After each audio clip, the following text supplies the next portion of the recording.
जय हिंद दोस्तों, मैं आज आपको बताने जा रहा हूँ अपनी गलती कभी भी छुपाना नहीं चाहिए कहानी के बारे में। एक कंपनी में बहुत सारे लोग काम करते थे, जिसमें कंपनी का मैनेजर भी था। सब कुछ ठीक चल रहा था कि कुछ दिनों बाद कर्मचारियों ने मैनेजर के खिलाफ आवाज़ उठानी शुरू कर दी कि इस मैनेजर को हटाओ और दूसरा मैनेजर आना चाहिए।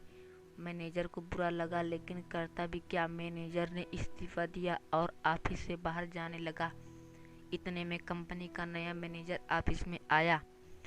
दोनों एक साथ मिले जाने वाले मैनेजर ने नए मैनेजर को 2 लिफाफे दिए और कहा कि अगर आपको कंपनी में कोई कठिनाई हो तो आप लिफाफा नंबर 1 खोलना।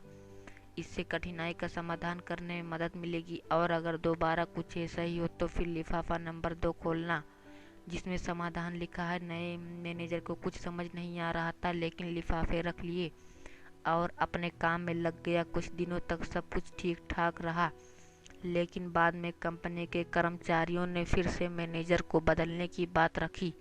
मैनेजर परेशान होने लगा और उसे पुराने वाले मैनेजर के दिए हुए लिफाफे याद आए, तो मैनेजर जल्दी से ऑफिस में गया और लिफाफा नंबर 1 खोला, जिसमें लिखा था जो कुछ भी गलत हुआ है उसका समाधान दूसरे पर लगा दो।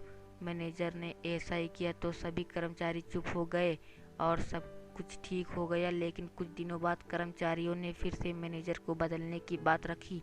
मैनेजर फिर से परेशान होने लगा और दूसरा लिफाफा भी खोल लिया। सोचा इससे कुछ समाधान होगा। लिफाफा को जैसे ही खोला, उसमें लिखा था कि अब आपका समय समाप्त हो चुका है, अब कुछ नहीं हो सकता। अब आप भी नए मैनेजर के लिए 2 ऐसे ही लिफाफे बनाएं और ऑफिस छोड़ दें। हमें इस छोटी सी कहानी से ये शिक्षा मिलती है कि हमें कभी भी अपनी गलतियों को छुपाना नहीं चाहिए, बल्कि उसको सुधारना चाहिए। अपनी गलतियों का इल्ज़ाम किसी और पर नहीं लगाना चाहिए, नहीं तो आपका समय जल्दी ही समाप्त हो जाएगा। कैसी लगी ये कहानी कमेंट करके ज़रूर बताएं। धन्यवाद।